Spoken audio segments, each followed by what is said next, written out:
నమస్తే, welcome to citizens pulse. నేను మీ Rajesh.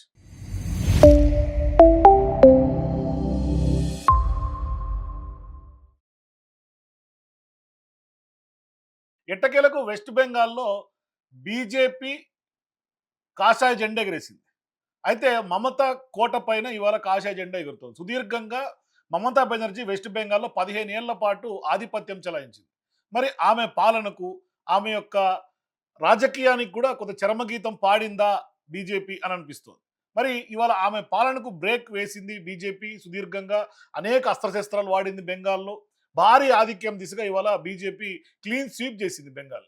So ఇప్పుడు వస్తున్నటువంటి ట్రెండ్స్ ప్రకారం చూసినా, లేదు అంటే వచ్చినటువంటి ఫిగర్స్ చూస్తే ఖచ్చితంగా పెద్ద ఎత్తున బీజేపీ దాదాపుగా 185 పైగా స్థానాలతోటి బీజేపీ అక్కడ అధికారం కైవసం చేసుకోబోతుంది.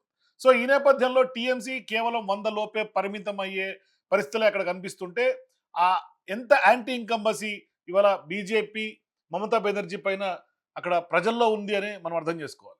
సో ఇవాళ తృణమూల్ కాంగ్రెస్ పార్టీ పరిస్థితి ఓడిపోయేందుకు ఏ ఏ రీజన్స్ అయి ఉంటాయి ఒకసారి మనం విశ్లేషణలు చూస్తే, అంటే గ్రౌండ్ నుంచి వస్తున్నటువంటి రిపోర్ట్స్ తీసుకుందాం, లేకుంటే ఏ ఏ కారణాల చేత మమతా బెనర్జీ ఓటమి పాలైంది, అంటే మమతాను మునిగిపోవడానికి, అంటే మమతా బెనర్జీ వాళ్ళు రాజకీయంగా మునిగిపోవడానికి కారణాలు ఏమై ఉంటాయి. ఎందుకంటే బీజేపీ అధికారంలోకి ఇంత భారీ స్వీప్, స్వతంత్రం వచ్చిన తర్వాత ఇంత భారీ ఎత్తున బీజేపీ అక్కడ అధికారం సొంతం చేసుకోవడం మొట్టమొదటిసారి చరిత్ర సృష్టించింది బీజేపీ ఒక రకంగా.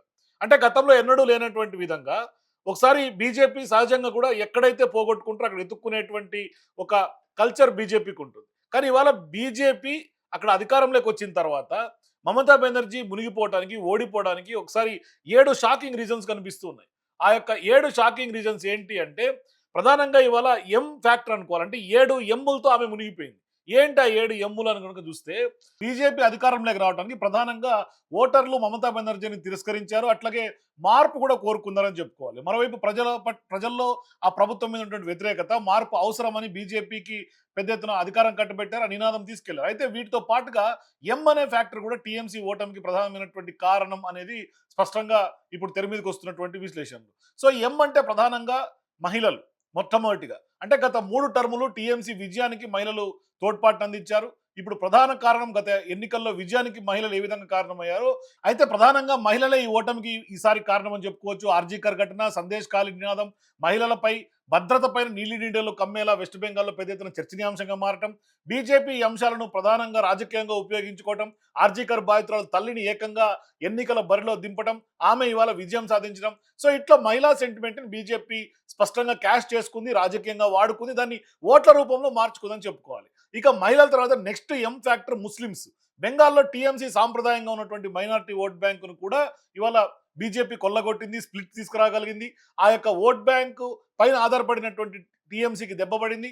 ఈ యొక్క 27% జనాభాలో టీఎంసీ మద్దతుగా ఉండే ముస్లిమ్స్ అయితే ఇప్పుడు ప్రధానంగా ఎన్ఆర్సీ, అట్లాగే యూసీసీ భయాలు, అలాగే ఓటర్ల జాబితా ఎస్ఐఆర్ నినాదం ఈసారి ముస్లిం ఓటర్ల ధోరణిని ప్రభావితం చేసిందని చెప్పుకోవాలి. అంతేకాదు ముస్లిం ప్రాబల్యం ఉన్నటువంటి ముల్టా కానీ, ముర్జిదాబాద్ కానీ, ఉత్తర దిన్సాపూర్లలో కూడా ముస్లిం ఓటర్లు చీలిక ఏర్పడిందని స్పష్టంగా ఈ యొక్క ఫలితాలు చూస్తే అర్థమవుతుంది. బీజేపీకి బాగా కలిసి వచ్చింది ఈ యొక్క స్ప్లిట్ అని స్పష్టంగా అర్థమవుతుంది. దీంతో ఈ యొక్క ముస్లిం ఓట్ బ్యాంక్ కూడా మమతకు గండి కొట్టినటువంటి పరిస్థితి. అట్లాగే మైగ్రెంట్స్ నెక్స్ట్ ఫ్యాక్టర్. అంటే ఇతర రాష్ట్రాల్లో పనిచేసే వలస కూలీలు కూడా తిరిగి వచ్చి ఓటు వేసినటువంటి పరిస్థితి. ఎందుకంటే ఓటర్ల జాబితాలో పేరు ఉండాలంటే తప్పనిసరిగా ఓటు వేయాలని కూడా వాళ్ళందరిలో వచ్చినటువంటి ఆలోచన. ఎక్కడెక్కడి నుంచో దేశం నలుమూలల్లో ఉన్నటువంటి బెంగాలీలందరూ కూడా వెళ్ళి ఓటేశారు. అందుకే ఓటింగ్ పర్సెంటేజ్ భారీగా పెరిగింది. వీరి యొక్క ఓటు ధోరణి ఎన్నికల్లో చాలా కీలకంగా మారిందని చెప్పాలి. ఈ క్రమంలోనే బెంగాల్ చరిత్రలో ఎప్పుడు లేనటువంటి విధంగా కని విని ఎరగని రీతిలో 93% ఓటింగ్ 2 ఫేసుల్లో కూడా నమోదైంది. అంటే స్పష్టంగా అర్థం చేసుకోవచ్చు ఎంత భారీగా వచ్చి ఓట్లు వేశారు అని కూడా. అట్లాగే మతువా కమ్యూనిటీ, ఇది కూడా ఎంతోనే ఎం ఫ్యాక్టర్గా చెప్పుకోవచ్చు. మతువా కమ్యూనిటీ ఈ యొక్క బెంగాల్ జనాభాలో 17% ఉంటుంది. ఈ యొక్క సామాజిక వర్గం కూడా బీజేపీకి బలమైనటువంటి మద్దతు ఇచ్చినట్టుగా స్పష్టంగా వస్తున్నటువంటి రిజల్ట్స్ చూస్తే అర్థమవుతుంది. సో ఈ యొక్క ఓట్ బ్యాంక్ కూడా టీఎంసీకి భారీగానే దెబ్బతీసిందని స్పష్టంగా చెప్పవచ్చు. ఇక అట్లాగే పెద్ద ఎత్తున మిషనరీ, అంటే బీజేపీకి సంబంధించినటువంటి మిషనరీ, అంటే అధికార పార్టీగా ఉన్నటువంటి కేంద్రంలో ఉన్నటువంటి బీజేపీ టీఎంసీ కేవలం తన ప్రచారం మీద ఆధారపడింది కానీ స్టార్ క్యాంపెయిన్ రంగంలో దించలేకపోయిందని స్పష్టంగా చెప్పొచ్చు. కానీ బీజేపీ మాత్రం కేంద్రం నుంచి భారీ స్థాయిలో ప్రచార యంత్రాంగం, నాయకుల్ని, బీజేపీకి సంబంధించినటువంటి ఇతర సీఎంలను ఇట్లా పెద్ద ఎత్తున వెస్ట్ బెంగాల్ ఫోకస్డ్ గానే మోహరించడం, వాళ్ళందరినీ కూడా పిలిపించుకోవడం, ర్యాలీలు కానీ, రోడ్ షోలు కానీ, సభలు కానీ పెద్ద ఎత్తున ఆ యొక్క నెరేటివ్ బిల్డ్ చేయడంలో బీజేపీ ఖచ్చితంగా అధికారంలోకి వస్తున్న నెరేటివ్ బిల్డ్ చేయడంలో కూడా బీజేపీ సక్సెస్ అయింది. ఇది ఈ ఎన్నికల్లో బీజేపీకి ఒక బలమైనటువంటి ప్రోత్సాహాన్ని ఇచ్చింది. ఖచ్చితంగా బెంగాల్లో బీజేపీ విజయం అన్నది ఎన్డీఏ కూడా కొంత బలపడుతున్నట్టుగా స్పష్టంగా చూపిస్తుంది. ఈ యొక్క ప్రభావం ఖచ్చితంగా కనిపిస్తోంది. అట్లాగే నెక్స్ట్ ఫ్యాక్టర్, కీలకమైనటువంటి ఫ్యాక్టర్ మోదీ ఫ్యాక్టర్. ఈయన కూడా ఎంతోనే స్టార్ట్ అవుతాడు. ప్రధాని మోదీ ఆయన వ్యక్తిత్వం కానీ, లేకుంటే విడతల వారీగా ఆయన చేసినటువంటి ప్రచారం కానీ, సుదీర్ఘ ఉపన్యాసాలు కానీ, లేకుంటే ఆయన ఎన్నికల స్టంట్స్ అనుకోండి. సో ఇవన్నీ కూడా కమలం పార్టీ వికాసానికి కలిసి వచ్చాయని చెప్పుకోవాలి. ఆయన మార్నింగ్ వాక్స్ కానీ, లేకుంటే గంగా నదిలో ఫోటో షూట్స్ కానీ, బెంగాల్లో ఆయన చుల్మురి కానీ, ఇవన్నీ కూడా కలిసి వచ్చాయి. ఇక చివరిగా మమతా బెనర్జీ. ఈ యొక్క మమతా బెనర్జీ పేరు కూడా ఎం తోటే వస్తుంది. ఇది కూడా ఎం ఫ్యాక్టర్ కిందకి లెక్క. మరి మమతా బెనర్జీ యొక్క వ్యక్తిత్వం, మా మట్టి మనిషి, భావోద్వేగ పిలుపు అంతా కూడా టీఎంసీకి బలాన్ని ఇచ్చింది. కానీ ఇది ఓటర్లనైతే ఆకట్టుకోలేకపోయింది. ఫెయిల్యూర్గా కనిపిస్తోంది. ప్రతిపక్షం బీజేపీ ఆమెపై అవినీతి, హింస, శాంతి భద్రతలు, లేకుంటే ఆమె చేసినటువంటి అరాచకాలు పెద్ద ఎత్తున ప్రజల్లోకి భారీగా తీసుకెళ్ళటం, ఇట్లాంటి తదితర అంశాలన్నీ కూడా ప్రధానంగా మమతా పైనే బీజేపీ దాడి చేసింది. అయితే ప్రభుత్వ వ్యతిరేక నాడి పట్టుకోవడం, సరికొత్త పాలన వాగ్దానాలు చేసింది బీజేపీ. వాటిని కూడా ప్రజల్లోకి బలంగా తీసుకెళ్లగలిగింది. అయితే 2026 ఎన్నికల్లో కాంగ్రెస్, ఐఎస్ఎఫ్ వంటి పార్టీలతో ఓటు విభజన జరిగిన తర్వాత ఇది కేవలం కీలకమైనటువంటి నియోజకవర్గాలు టీఎంసీకి భారీగా నష్టం కలిగించిందని చెప్పుకోవాలి. వీటికి తోడుగా బెంగాల్లో కేంద్రం జోక్యం తగదంటూ కూడా గత ఎన్నికల్లో పెద్ద ఎత్తున 5 ఏళ్లుగా మమతా బెనర్జీ చేస్తున్నటువంటి పోరాటం కూడా ప్రజలు చూస్తూనే ఉన్నారు.